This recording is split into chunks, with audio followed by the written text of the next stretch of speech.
الحمد لله رب العالمين وصلى الله وسلم وبارك على نبينا محمد وآله وأصحابه أجمعين وأشهد أن لا إله إلا الله وحده لا شريك له وأشهد أن محمدا عبده ورسوله أما بعد فهذا اليوم هو 21 من شهر ربيع الأول عام 1442 من هجرة النبي صلى الله عليه وسلم ونحن في الدرس 13 في شرح كتاب التوضيح والبيان لشجرة الإيمان للعلامة عبد الرحمن بن ناصر السعدي رحمه الله.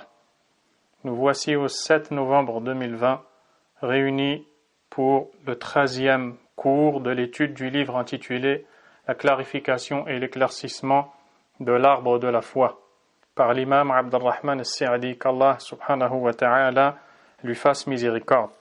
Et nous sommes dans la 3e partie de cet écrit concernant les bénéfices à tirer de la foi, ses mérites et ses fruits.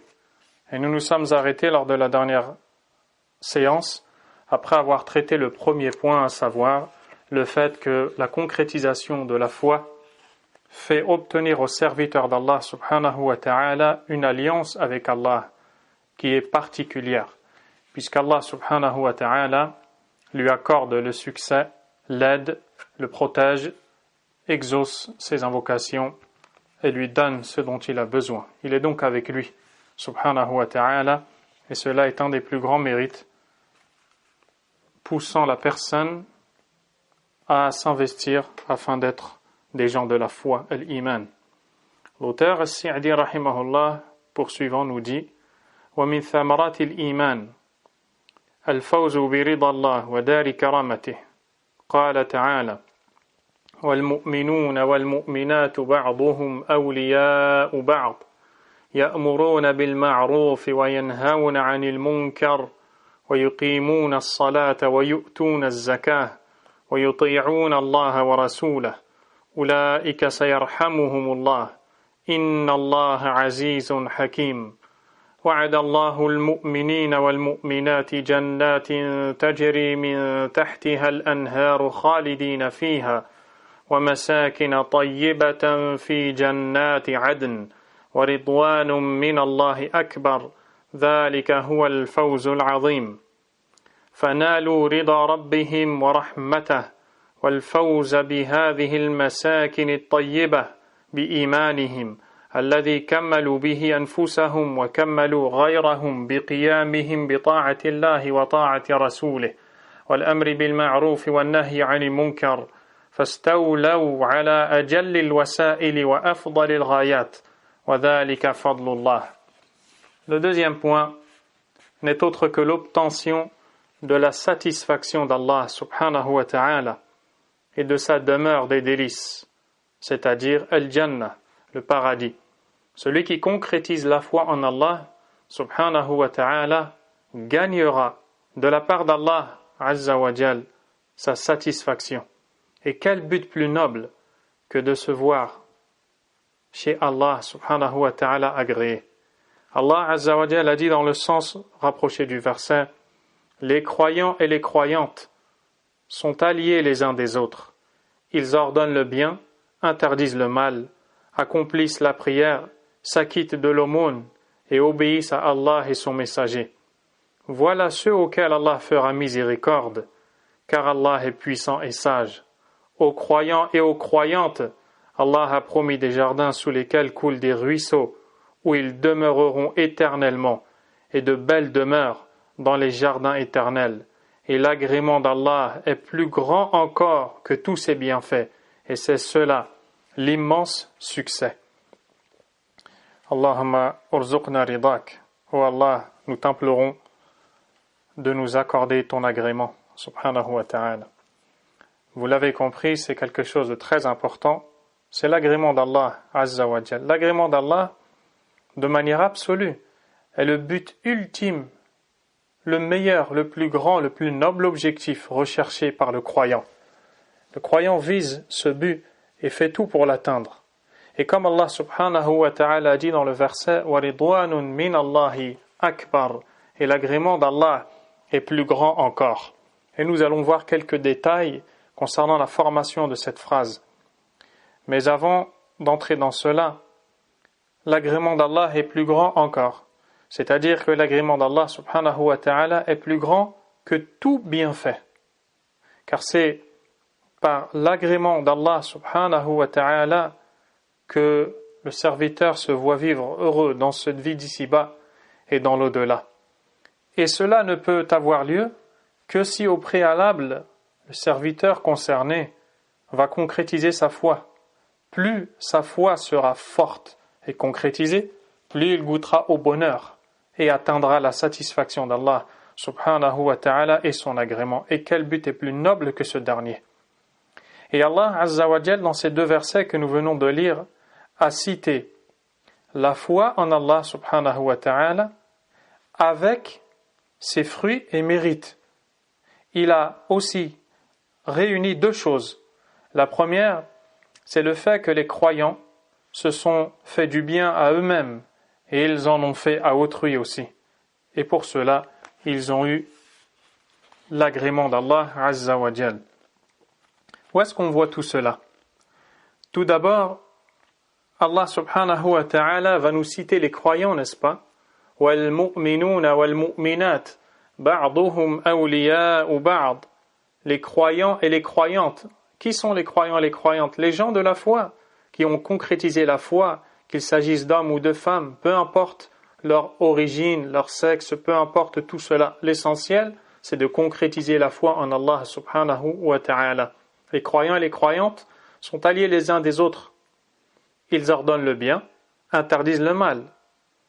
Ici, par ces deux actes, ils réforment les autres, en appelant les gens au bien et en mettant en garde contre le mal.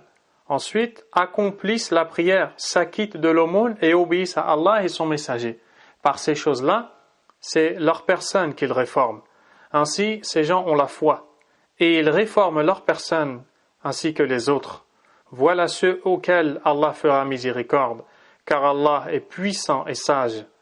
Aux croyants et aux croyantes, Allah a promis des jardins sous lesquels coulent des ruisseaux, où ils demeureront éternellement, et de belles demeures dans les jardins éternels.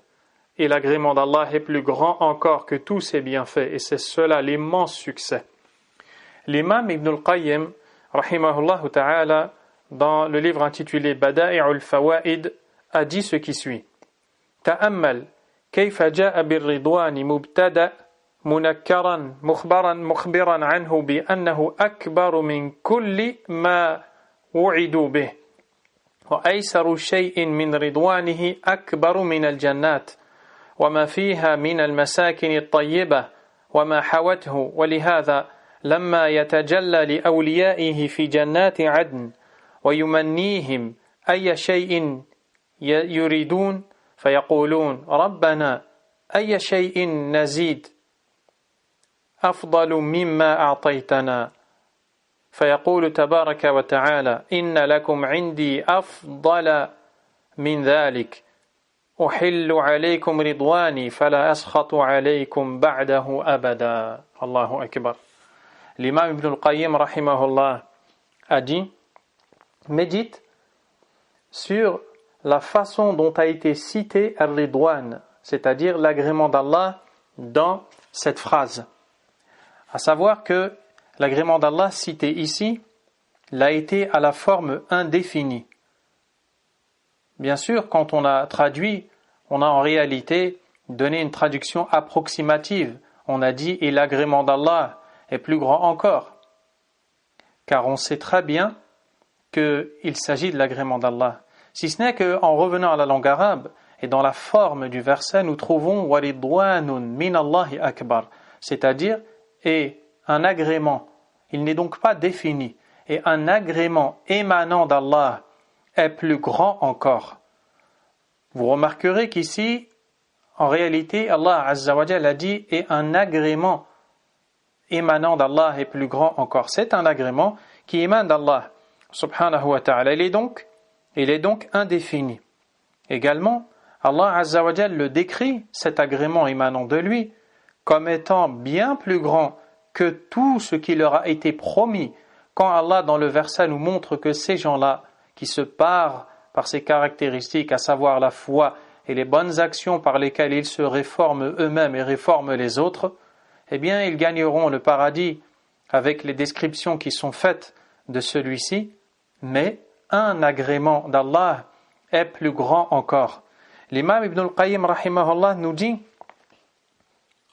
une infime partie de l'agrément d'Allah est plus grand que les paradis, que les jardins, pardon. Donc quand Allah Azza wa Jal nous dit wa ridwanun min Allah et un agrément émanant d'Allah, on ne parle même pas de tout l'agrément d'Allah subhanahu wa ta'ala, mais simplement une partie de l'agrément d'Allah est bien meilleure que tout ce qui a été promis aux croyants au paradis, comme jardin, comme belle demeure et tout ce qui s'y rapporte. Pour cette raison, le jour dernier, quand Allah subhanahu wa ta'ala, le Tout-Puissant, le Créateur, qui est magnifique dans ses noms et attributs, se montrera à ses alliés, comme cela est rapporté dans nombreux hadiths authentiques, il se montrera à ses alliés qui habiteront le paradis et leur demandera de formuler leurs souhaits.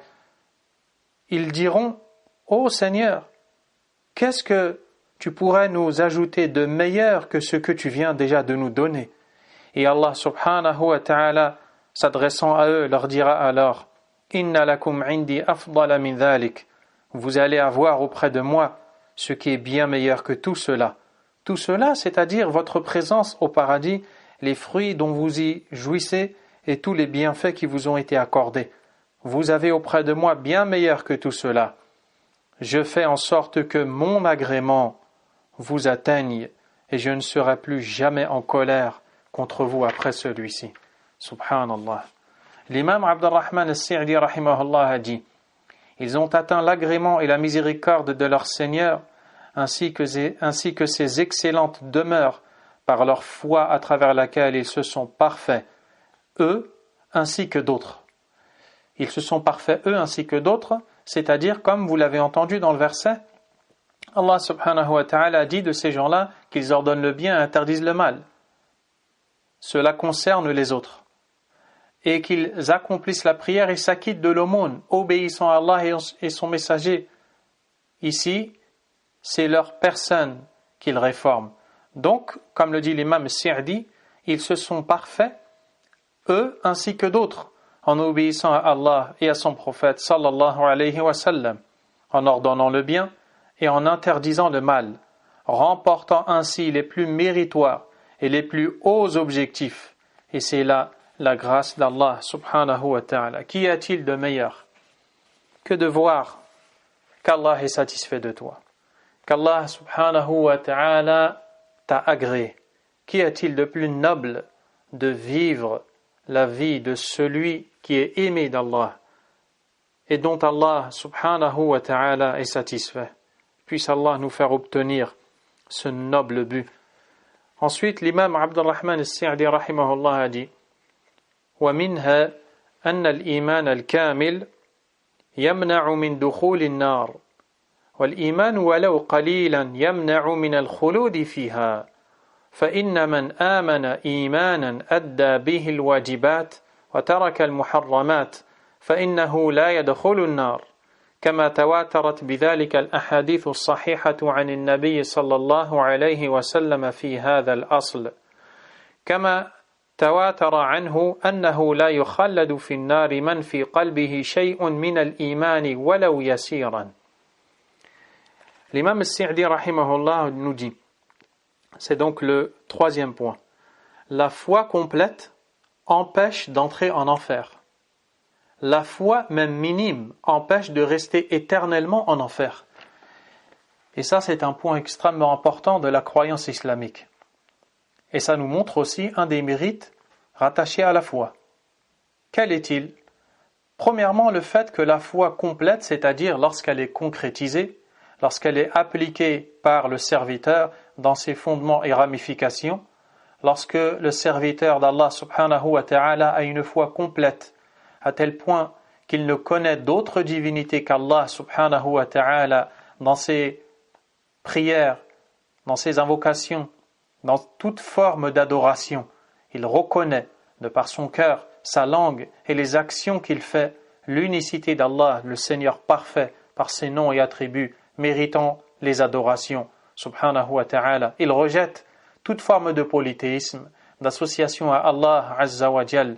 Il rejette toute forme d'invocation prononcée pour un autre qu'Allah, toute forme d'action faite dans le but d'adorer un autre qu'Allah subhanahu wa ta'ala. Il complète sa foi en cela et en plus de cela, il s'applique à suivre la voie du prophète sallallahu alayhi wa sallam en n'innovant rien dans la religion d'Allah, mais il se contente de suivre la voie tracée par le messager alayhi salatu wa salam. Il applique ses ordres, il imite ses actions et il œuvre dans tout ce que le prophète alayhi salatu wa salam a approuvé. Également, il délaisse les interdits d'Allah subhanahu wa ta'ala. Il s'agit donc de la personne qui a complété la foi. La personne qui a complété la foi de cette façon, elle est protégée de l'entrée en enfer. Par la permission d'Allah et sa miséricorde, elle sera sauvée de l'enfer à tel point qu'elle n'y entrera pas même un seul instant. En bas de ce degré élevé, il y a le niveau de la foi dont les bases sont présentes, mais qui est minime ou qui est faible. C'est la foi de la personne qui a mêlé les bonnes actions aux mauvaises, tout en gardant les bases fondamentales de la foi islamique. Elle n'a pas associé à Allah subhanahu wa ta'ala dans l'adoration, mais elle a eu des manquements dans l'accomplissement des obligations. Elle en a délaissé quelques-unes, ou alors elle a commis des interdictions et est morte dans cet état. Eh bien, concernant la personne dont la foi est minime, il faut savoir que la foi minime empêche de rester éternellement en enfer. Subhanallah. Et s'il n'y avait comme bienfait que cela, ça serait amplement suffisant pour tout faire pour avoir la foi.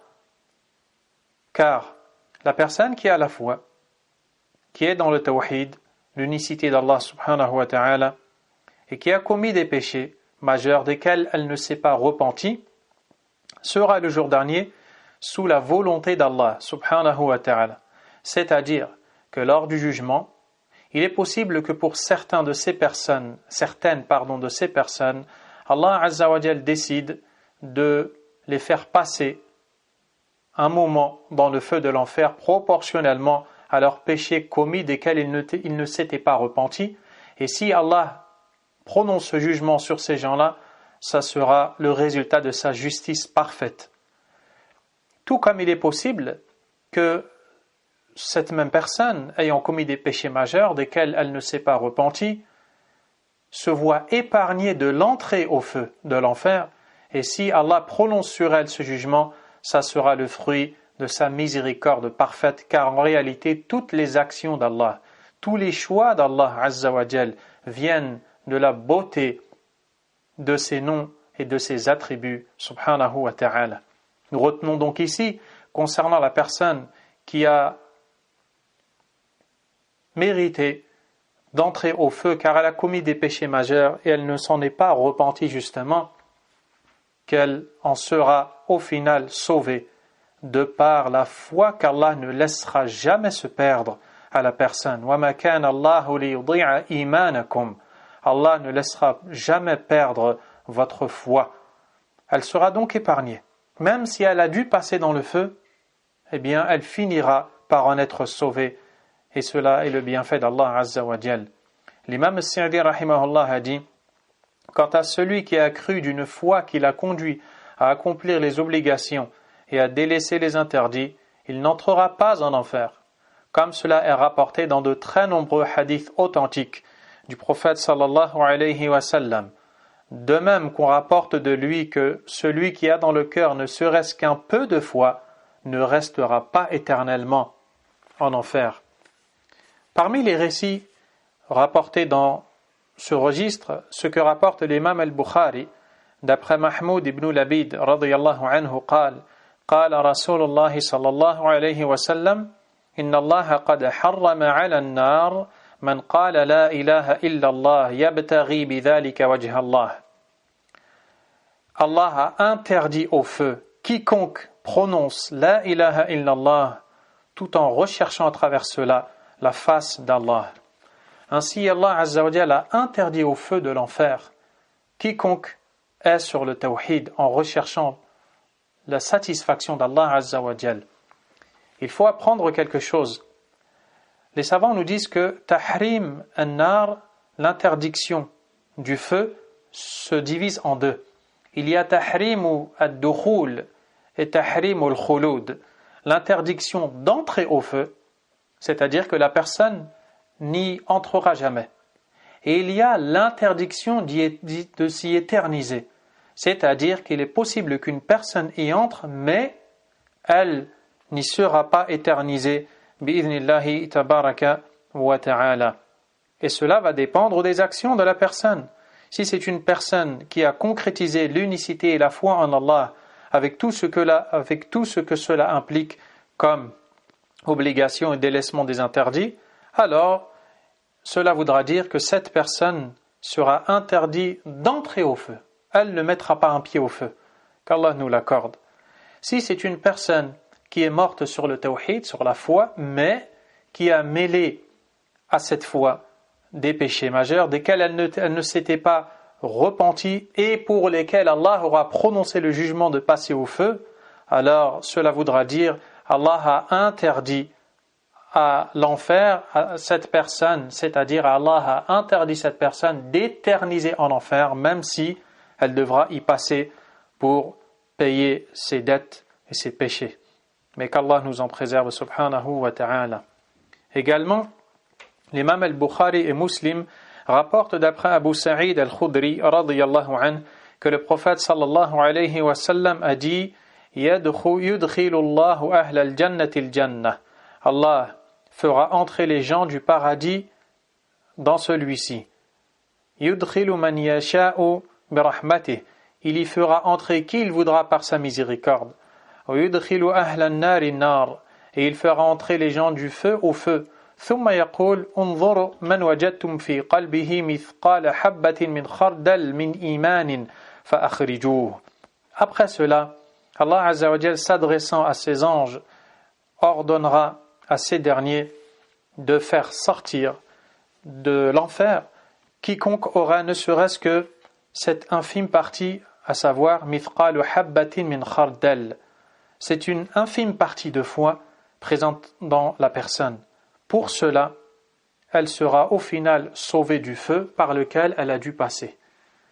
Et ça te montre, chers croyants, chères croyantes, un des mérites de la foi, et qu'en réalité, le salut et le fait d'être sauvé par Allah subhanahu wa ta'ala dans l'au-delà dépend de la foi de la personne.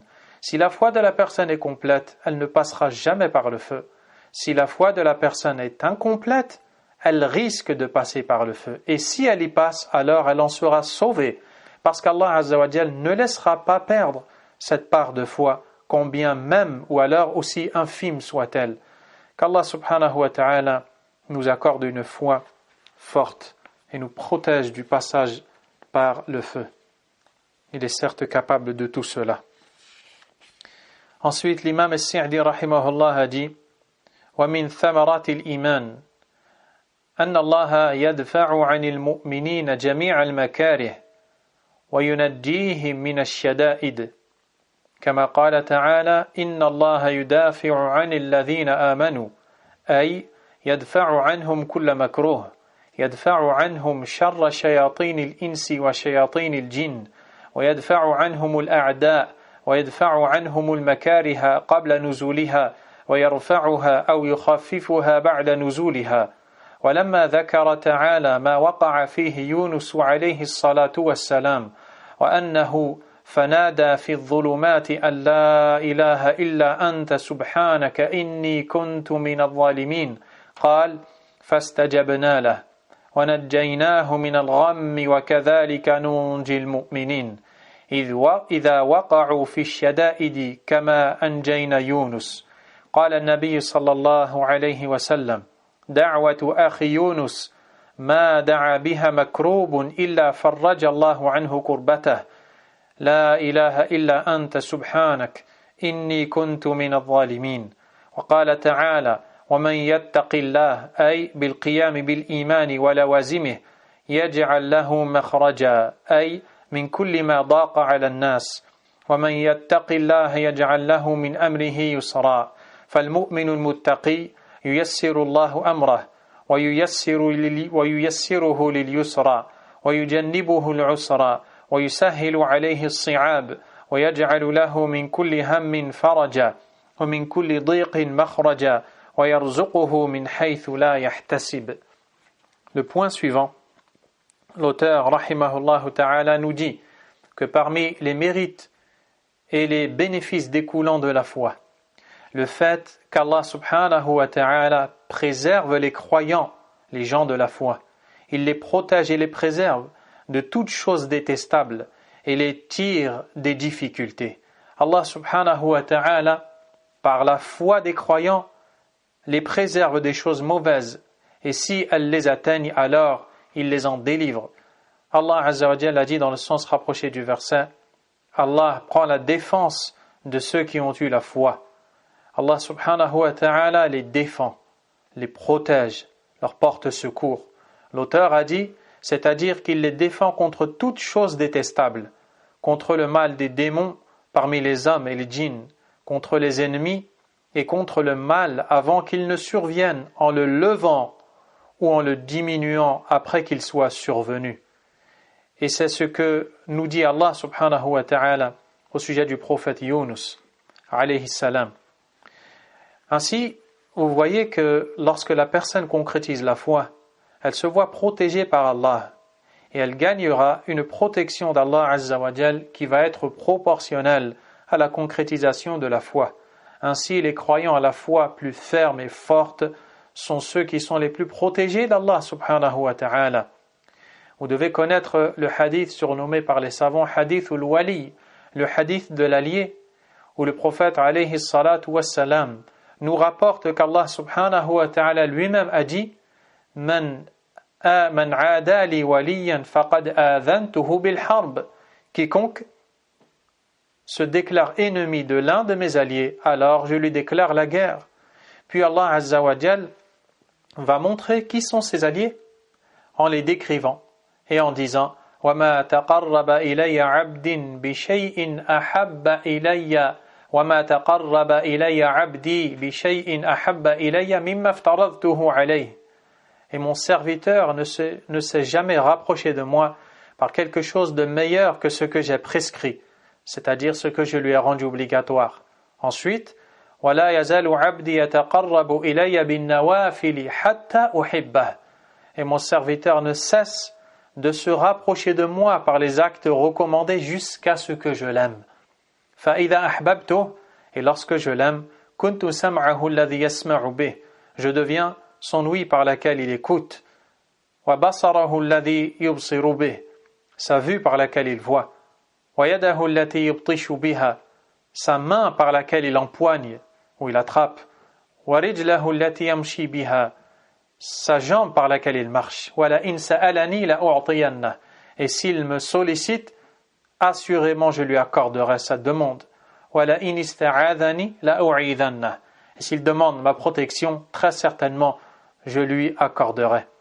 Vous voyez ici que lorsque l'on est allié d'Allah, et comment l'on peut être allié d'Allah si ce n'est par la concrétisation de la foi, on se voit protégé par Allah, à tel point que si l'un d'entre les serviteurs d'Allah se déclarait ennemi de l'un des alliés d'Allah, c'est Allah lui-même qui lui déclarera la guerre. Allahu Akbar. Allah subhanahu wa ta'ala défend les croyants à la foi contre toute chose détestable, que ce soit le mal des djinns ou des hommes, que ce soit avant que le mal ne survienne en le repoussant et en faisant en sorte que ce dernier ne l'atteigne pas, ou alors, si ce mal a atteint la personne, alors c'est lui qui le délivrera de ce dernier. S'agissant du prophète Yunus alayhi salam, dont Allah azza wa jal nous a raconté le récit dans son noble livre, Yunus alayhi salam s'est retrouvé dans le ventre de la baleine. Et comme les savants l'ont dit, il fut plongé dans 3 ténèbres. Les premiers, les ténèbres du ventre de la baleine. Ensuite, les ténèbres de la mer. Et enfin, les ténèbres de la nuit. Imaginez-vous, le prophète Yunus alayhi salam, vivant dans le ventre d'une baleine, en pleine nuit, dans les eaux de l'océan. Allahu Akbar. Qui pourrait le délivrer? Est-ce qu'un autre qu'Allah subhanahu wa ta'ala pourrait lui accorder la délivrance? Allahu Akbar. Et là, toutes les formes de polythéisme explosent, elles disparaissent, elles n'existent plus. Le seul à pouvoir délivrer une personne dans une telle situation est Allah Azza wa Jal. Eh bien, qu'est-ce qu'a fait le noble prophète Yunus? Il s'est orienté vers Allah et il a dit, dans le sens rapproché des versets, puis dans les ténèbres, il implora. Yunus alayhi salam et dit, La ilaha illa ant. Nulle divinité ne mérite l'adoration autre que toi. Subhanak, exempt sois-tu de toute imperfection. Inni kuntu min al-zalimin. J'étais vraiment du nombre des injustes. Puis Allah Azza wa Jalla a dit dans le sens du verset, nous l'avons alors exaucé et sauvé de son angoisse. C'est ainsi que nous sauvons al-mu'minin, les gens de la foi, les croyants. Cette parole qui fut prononcée par ce noble prophète Yunus alayhi salam et qui nous a ensuite été enseignée par le prophète alayhi salatu wassalam, qui nous a encouragé de la mémoriser et de la prononcer, elle contient plusieurs choses. La première, elle contient l'unicité, la reconnaissance de la personne qui la prononce de l'unicité d'Allah subhanahu wa ta'ala. La seconde, la reconnaissance de la personne dans la perfection d'Allah subhanahu wa ta'ala. La troisième, le fait que la personne déclare son besoin à Allah et reconnaisse que nul autre que lui ne peut la délivrer. Et la quatrième, le besoin du pardon d'Allah subhanahu wa ta'ala. Pour cela, le prophète alayhi salatu wassalam nous a vivement encouragés d'apprendre cette invocation. L'imam As-Sa'di rahimahullah a dit, c'est-à-dire, c'est ainsi que nous secourons les croyants, de la même manière dont nous avons sauvé Yunus. Comment est-ce qu'Allah a sauvé Yunus alayhi salam? Il l'a sauvé lorsque Yunus alayhi salam a reconnu l'unicité d'Allah subhanahu wa ta'ala. Il l'a toujours reconnu, mais il l'a manifesté davantage lors de ce passage dans cette calamité et cette épreuve. Il s'est dirigé uniquement vers Allah et il a nourri sa foi par le fait de dire La ilaha illa ant. Et comme le prophète l'a dit alayhi salatu wassalam, renouvelez votre foi par la parole La ilaha illallah. La parole La ilaha illallah est la base de la foi, la racine même de l'islam. La ilaha illallah. Yunus alayhi salam a dit, nulle divinité ne mérite réellement d'être adorée autre que toi, ô Allah. Puis il a dit, Subhanak, Subhanak, comme la formule Subhanallah, tant incomprise par bon nombre de gens, ce qui est malheureux. Dans cette parole, en réalité, on reconnaît qu'Allah Azza wa Jal est exempt de toute imperfection. Car à la base, Subhan vient de 3 racines, 3 lettres qui sont la racine de ce mot. Elles sont les lettres Sin, Ba et Ha. Et lorsque l'on revient dans le sens linguistique de ces 3 lettres, l'on comprend qu'il s'agit de l'éloignement.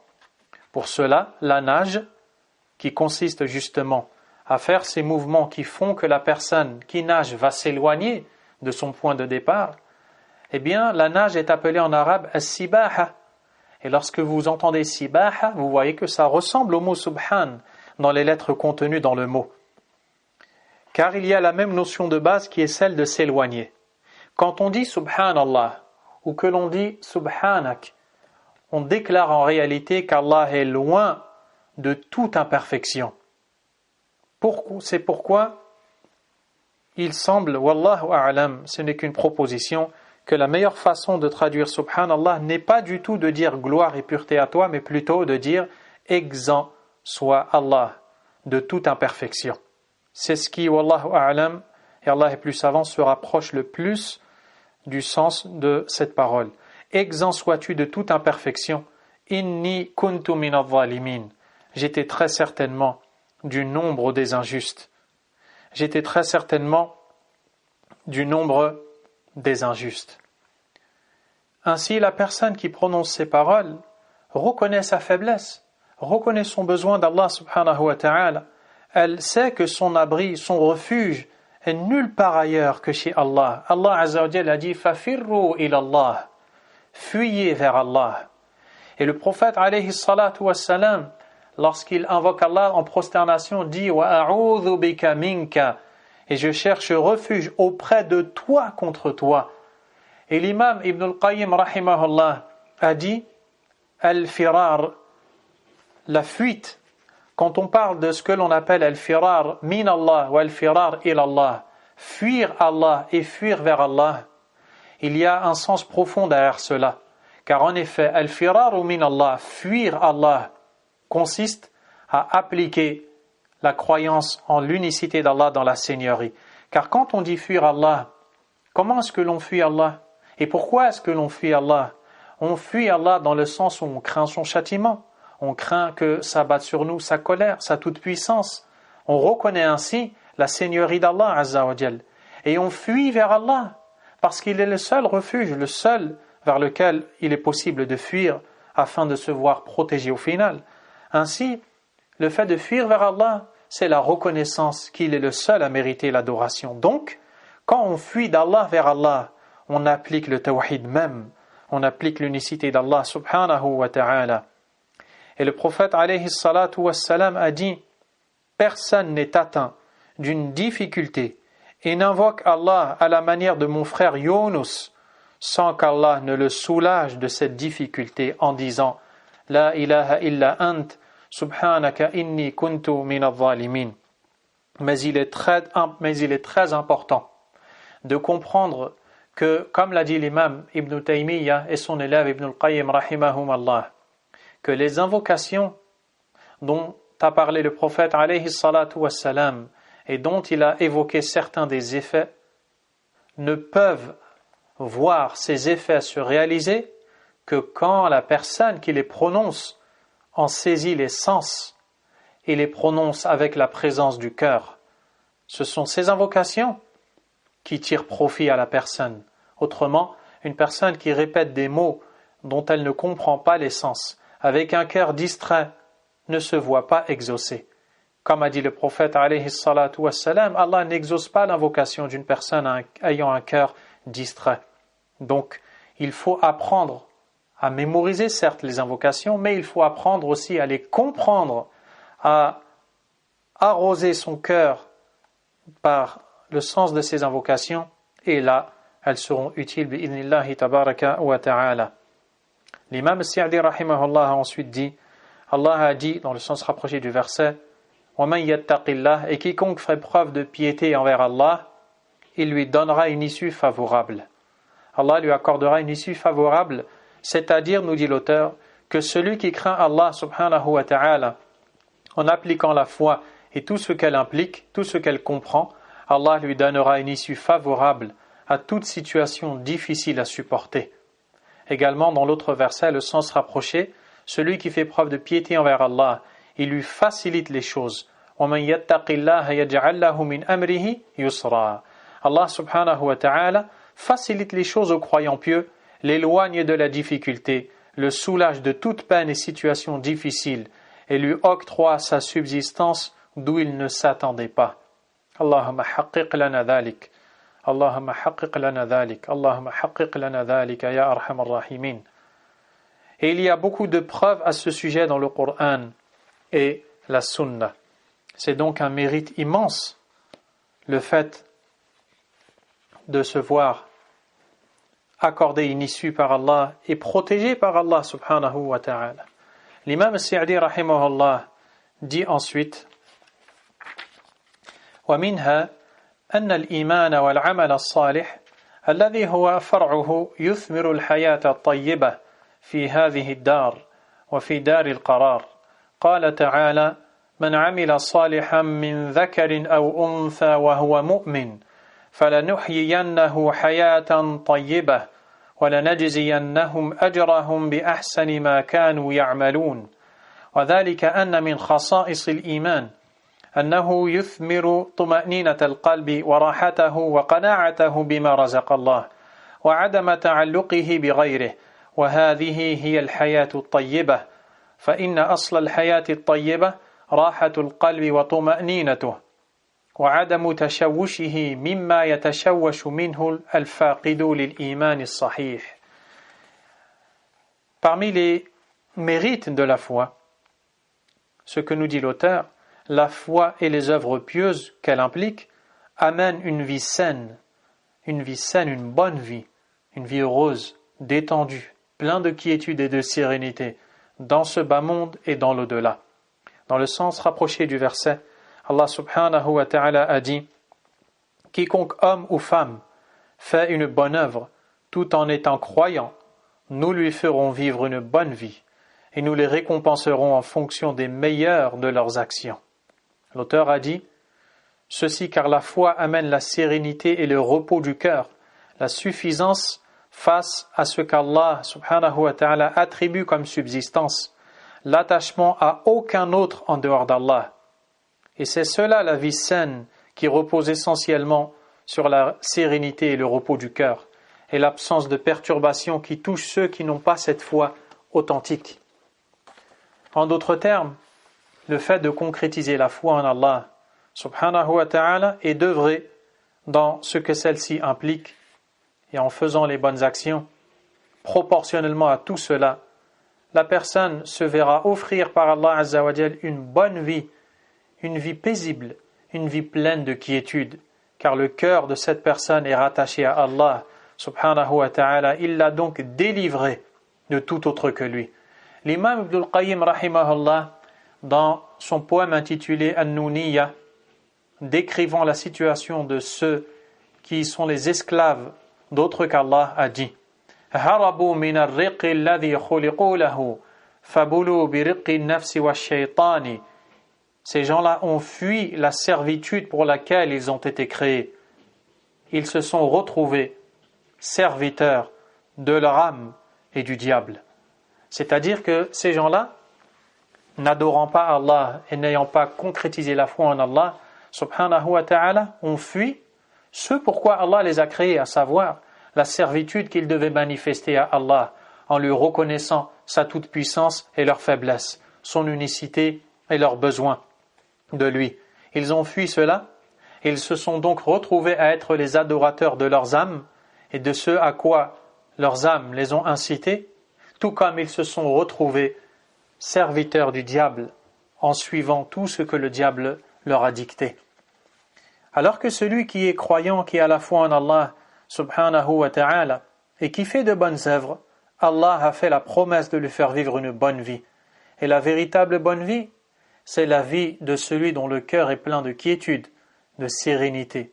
Il n'est pas chamboulé, il n'est pas excité, il n'est pas dérangé, il n'est pas perturbé, car en réalité, il a au fond de son cœur la liberté même, celle de la servitude et de l'adoration d'Allah subhanahu wa ta'ala. Quoi qu'il arrive, quoi qu'il lui arrive, il se sentira toujours libre parce qu'il est serviteur d'Allah, le Tout-Puissant subhanahu wa ta'ala.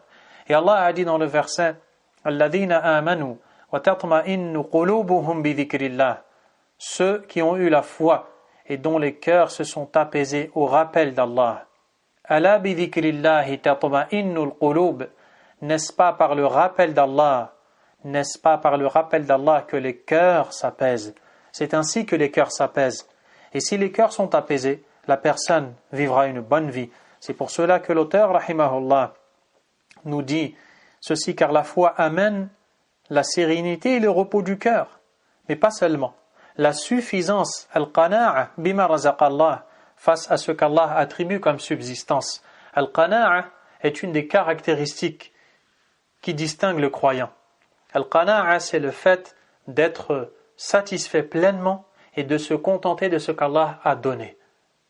Ne pas chercher à avoir ce qui ne nous a pas été décrété par Allah, subhanahu wa ta'ala, mais plutôt se dire qu'Allah est sage et miséricordieux et il m'a comblé par de nombreux bienfaits par lesquels il n'a pas comblé autre que moi.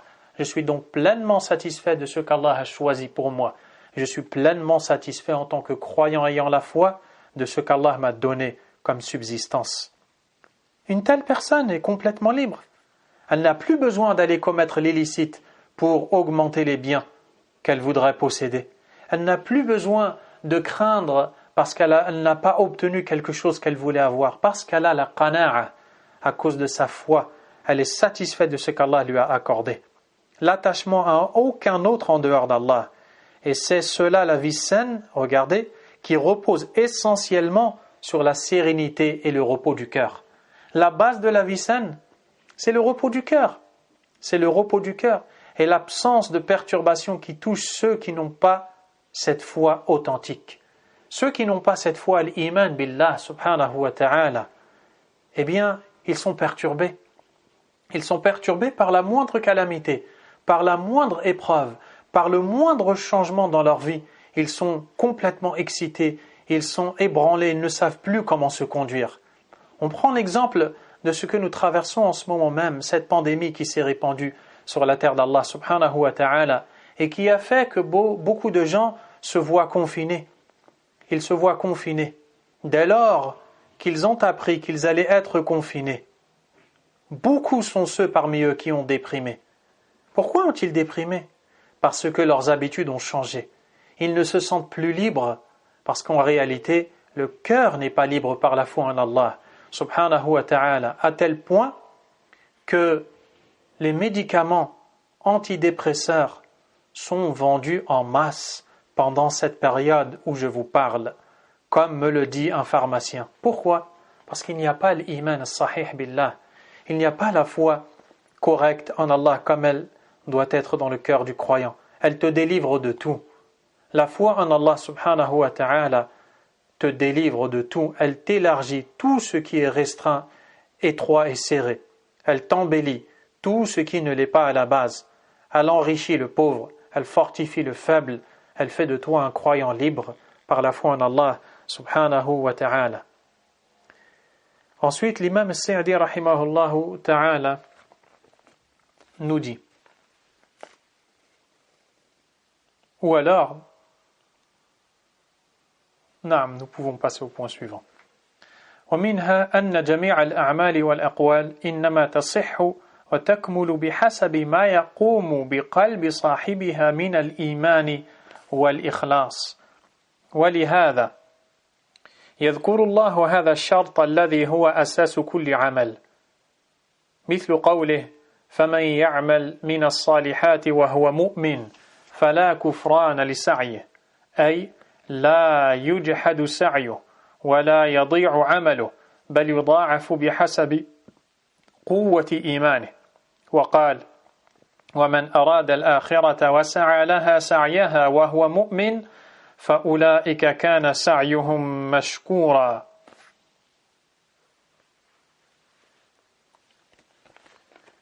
L'imam al-Sa'di rahimahullah ta'ala nous dit ce qui suit, que parmi les mérites de la foi, tous les actes et paroles ne sont valides et complets qu'à mesure de la foi et sincérité du cœur.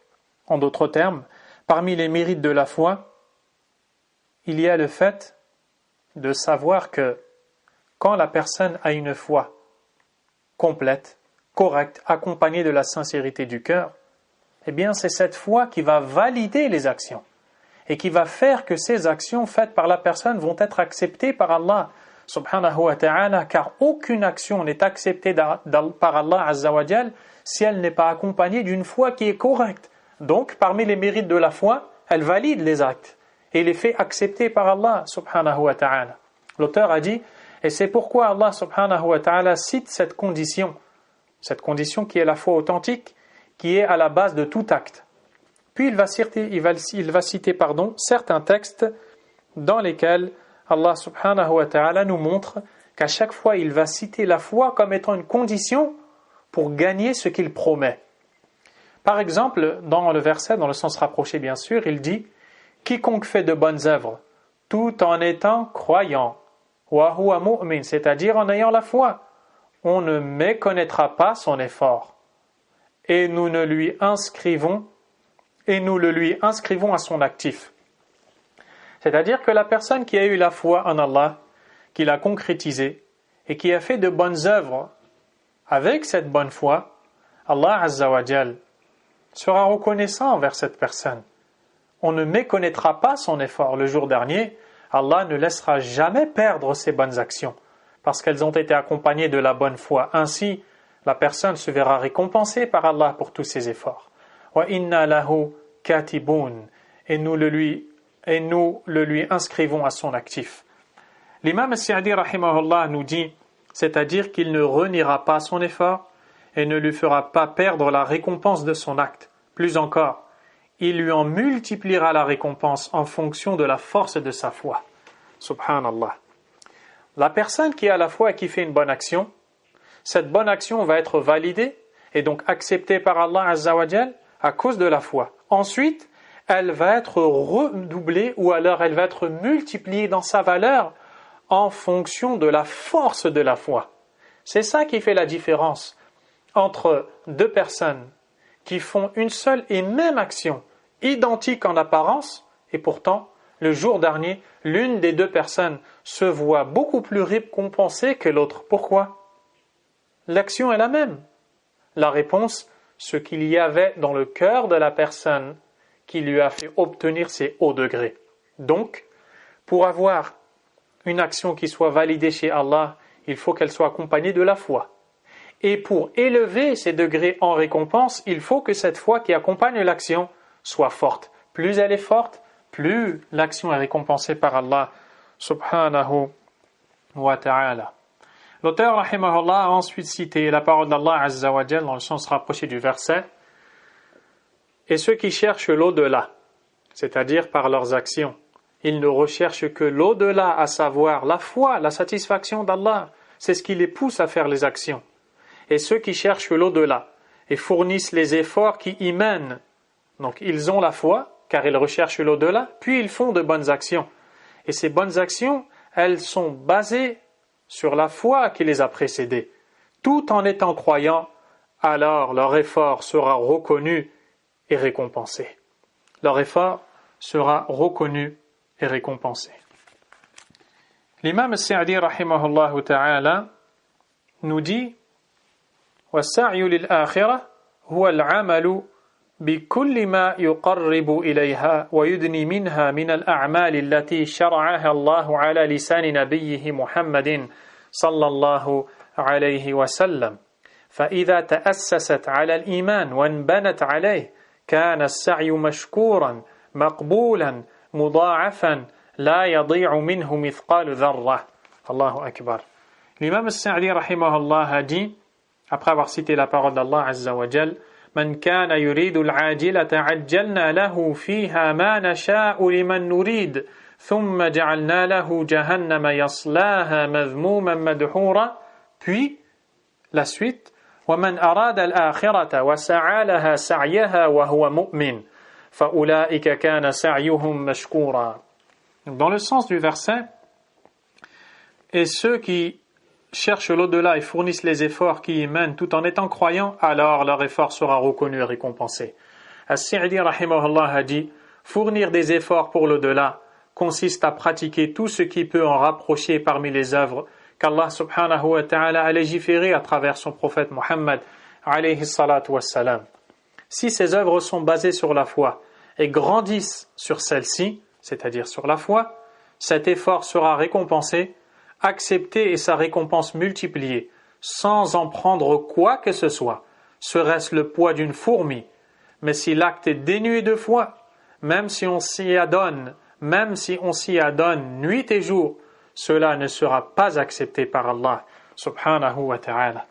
Ainsi, le fait de s'efforcer, d'œuvrer, dans le but de se rapprocher d'Allah subhanahu wa ta'ala en accompagnant tous ces actes de la foi authentique sur laquelle les actions ont été bâties, nul doute que cela provoque l'acceptation et la validité des actions chez Allah subhanahu wa ta'ala et que proportionnellement à cette force de foi, la personne se verra remerciée par Allah azza wa jal et récompensée par lui subhanahu wa ta'ala.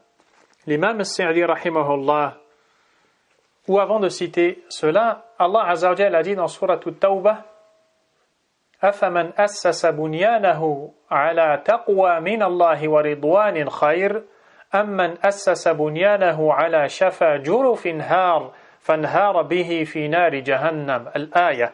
Dans le sens rapproché du verset, est-ce que celui qui a élevé son édifice sur la piété et l'agrément d'Allah est meilleur, ou est-ce celui qui a élevé son édifice sur le bord d'une falaise croulante? Il croula alors dans le feu de l'enfer. Imaginez-vous une personne qui veut élever une construction. Il faut tout d'abord mettre des racines solides de cette construction. On a une personne qui va élever ses constructions en plantant ses fondations sur une terre forte et solide. En matière d'adoration d'Allah, c'est la personne qui va bâtir toutes ses actions qu'elle va œuvrer sur la foi en Allah, une foi saine et authentique. Nul doute que cette construction va être solide, elle va tenir à long terme. On a une autre personne qui, elle, va élever son édifice sur le bord d'une falaise croulante. Que va-t-il se passer? Peu s'en faut pour que cette construction ne s'ébranle et s'écroule et tombe. Il en est de même pour une personne qui va bâtir ses actions sur autre que la satisfaction et l'agrément d'Allah subhanahu wa ta'ala. L'auteur a dit: وَأَمَّا إِذَا فَقَدَ الْعَمَلُ الْإِيمَانِ فَلَوْ اسْتَغْرَقَ الْعَامِلُ لَيْلَهُ وَنَهَارَهُ فَإِنَّهُ غَيْرُ مَقْبُولٍ. قال تعالى: وَقَدِمْنَا إِلَى مَا عَمِلُوا مِنْ عَمَلٍ فَجَعَلْنَاهُ هَبَاءً مَنْثُورًا وذلك لأنها أسست على غير الإيمان بالله ورسوله الذي هو روحه الإخلاص للمعبود والمتابعة للرسول عليه الصلاة والسلام. Dans le sens du verset, Allah subhanahu wa ta'ala nous dit: nous avons considéré leur œuvre et nous les avons réduites en poussière éparpillée. Subhanallah. On ne parle pas de gens qui viendront le jour dernier sans œuvre, mais bien de ceux qui ont fait des œuvres avec lesquelles ils se présenteront à Allah le jour dernier. Allah Azza wa Jal verra toutes ces œuvres et au final, elles seront réduites en poussière éparpillée. Pourquoi? Parce que la foi solide, authentique n'avait pas accompagné ces œuvres. D'ailleurs, As-Sa'di rahimahullah a dit ceci car elles n'ont pas été basées sur la foi en Allah subhanahu wa ta'ala et son prophète sallallahu alayhi wa sallam, dont l'essence est la sincérité envers l'être adoré et le suivi de son prophète sallallahu alayhi wa sallam.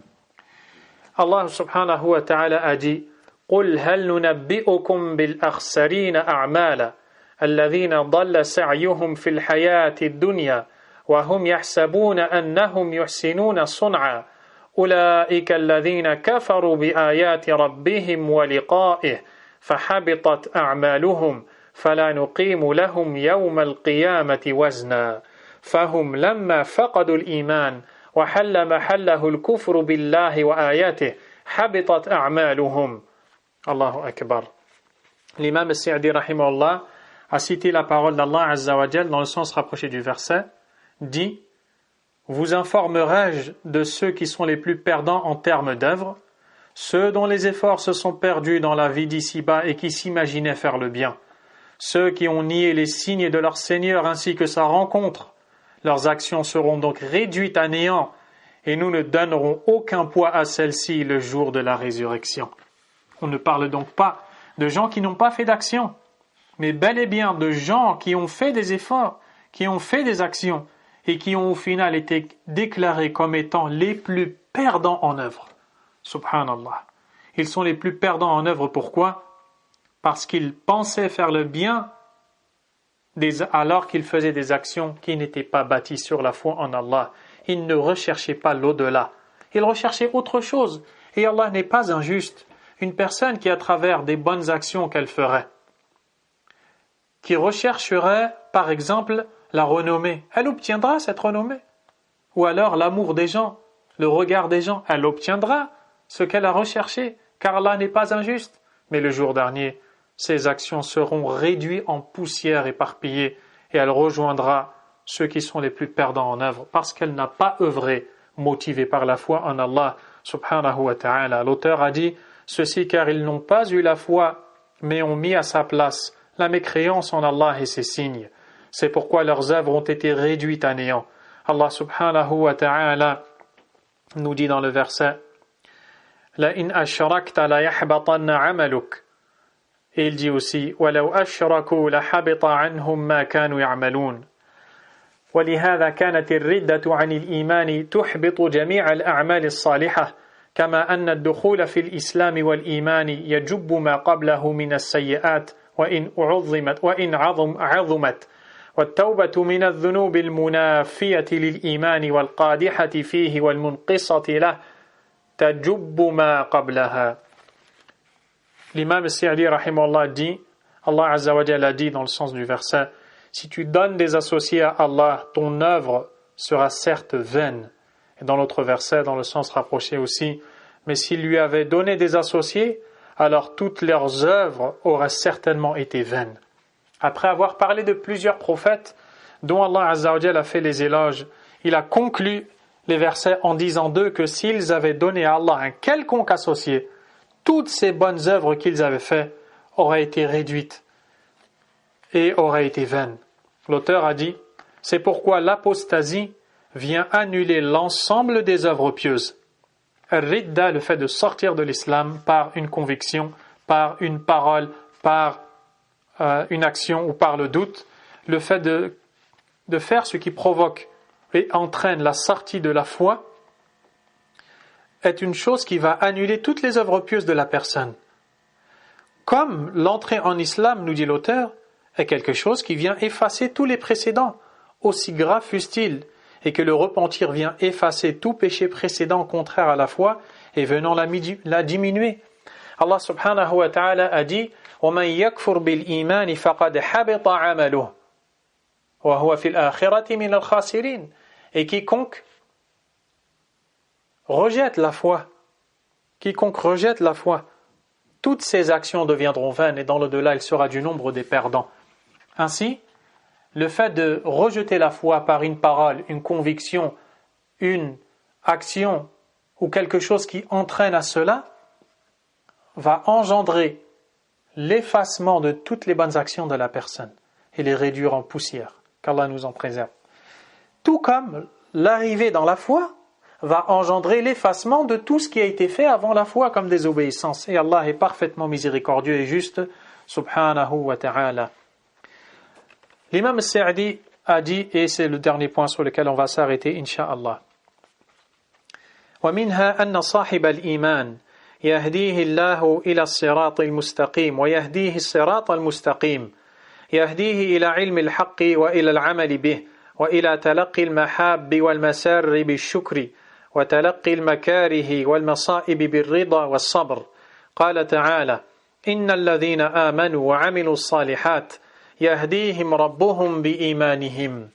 قال تعالى ما أصاب من مصيبة إلا بإذن الله ومن يؤمن بالله يهدي قلبه. قال بعض السلف هو الرجل تصيبه المصيبة فيعلم أنها من عند الله فيرضى ويسلم. L'auteur rahimahullah nous dit que parmi les mérites de la foi, Allah subhanahu wa ta'ala guide le croyant vers la voie droite, vers la connaissance de la vérité, sa mise en pratique, la reconnaissance face à toutes les joies et la patience et l'agrément face à tous les désagréments et épreuves. Allah subhanahu wa ta'ala guide le croyant par sa foi. Plus le croyant fortifie, cultive, nourrit, solidifie sa foi, plus Allah subhanahu wa ta'ala le guide. Et la guidée d'Allah qui a été citée par l'auteur ici est de deux catégories. Il y a al-hidayatu ila sirat al-mustaqim, la guidée d'Allah vers le droit chemin. Et il y a al-hidayatu fi sirat al-mustaqim, la guidée d'Allah dans le droit chemin. La guidée d'Allah subhanahu wa ta'ala vers le droit chemin. C'est le fait qu'Allah Azza wa Jal accorde à son serviteur les connaissances nécessaires à la foi, le savoir permettant à la personne d'atteindre l'objectif de la satisfaction d'Allah subhanahu wa ta'ala. Cela nécessite une guidée d'Allah. Le fait de connaître la foi, de connaître At-Tawhid, l'unicité d'Allah, les noms, les attributs d'Allah, de connaître le prophète d'Allah sallallahu alayhi wa sallam, la voie de ce dernier, le fait de connaître les règles émanant d'Allah et du prophète alayhi salatu wa salam, nécessite une guidée d'Allah pour y arriver. Et il y a la guidée d'Allah dans le droit chemin, c'est celle qui te pousse à œuvrer dans cette voie que tu as choisie et connue, et aussi à y rester ferme, car la déviance existe et qu'Allah nous en préserve. Ainsi, Allah subhanahu wa ta'ala a dit dans le sens du verset: ceux qui ont eu la foi et qui ont fait de bonnes actions, leur Seigneur les guidera, écoutez bien, bi-imanihim, par leur foi. C'est-à-dire que, comme les savants le disent, par la cause des bonnes actions faites, par la cause de la foi concrétisée par ces gens, Allah les guide. Il les guide vers le savoir, il les guide vers la piété, il les guide vers tout ce qu'il y a de bon et les éloigne de tout ce qu'il y a de mal. Et ici, il y a ce que l'on appelle hadful muta'allaq. On n'a pas mentionné volontairement ce à quoi est rattachée la guidée. Vous voyez, leur Seigneur les guidera en raison de la foi. On pourrait se dire, vers quoi leur Seigneur les guidera-t-il? La réponse n'a pas été citée dans le verset de manière explicite, n'est-ce pas? Eh bien, il y a une règle dans le tafsir, dans l'explication du Coran, qui dit que lorsqu'il y a quelque chose qui est rattaché à ce qui a été dit, mais qui n'est pas mentionné, comme c'est le cas ici, à savoir, leur Seigneur les guidera, ça doit être rattaché à quelque chose. Vers quoi les guidera-t-il? Ça n'a pas été cité. Eh bien, lorsque quelque chose qui est rattaché n'est pas évoqué, cela a été fait volontairement afin que ce qui est rattaché englobe tout ce qui peut l'être. En d'autres termes, leur Seigneur les guidera vers tout le bien et les éloignera de tout mal. C'est donc une guidée générale d'Allah subhanahu wa ta'ala. Également, dans le sens de l'autre verset, nul malheur n'atteint l'homme sans la permission d'Allah. Celui qui a foi en Allah, Allah guide son cœur. Certains prédécesseurs, nous dit l'auteur, ont dit, il s'agit de l'homme atteint par un malheur qui sait qu'il vient d'Allah. Il se montre satisfait et s'y soumet. Et ce pieux prédécesseur qui a tenu ces propos, c'est Alqamah, rahimahullah, un des tabi'in, un des pieux savants de l'islam. Ainsi, Allah subhanahu wa ta'ala nous montre que par la concrétisation de la foi, il nous guide. Et dans ce verset-là, وَمَنْ يُؤْمِنْ بِاللَّهِ, et quiconque a foi en Allah, c'est-à-dire après avoir été atteint d'un malheur, quiconque a foi en Allah, يَهْدِ قَلْبَهِ, Allah guide son cœur. Donc, par la foi qu'il a eue et qu'il a manifesté à Allah quand il a été atteint d'une difficulté, de quelque chose de lourd, Allah a guidé son cœur. Allah a raffermi son cœur, il s'est montré endurant. Et ainsi, il a été pleinement satisfait du choix d'Allah. Allah a donc été satisfait de lui. Subhanahu wa ta'ala. Wallahu a'lam. Sallallahu wa sallam wa baraka ala nabiyyina Muhammad wa ala alihi wa ashabihi ajma'in. Subhanakallahumma wa bihamdik. Ashhadu an la ilaha illa ant astaghfiruka wa atubu ilayk.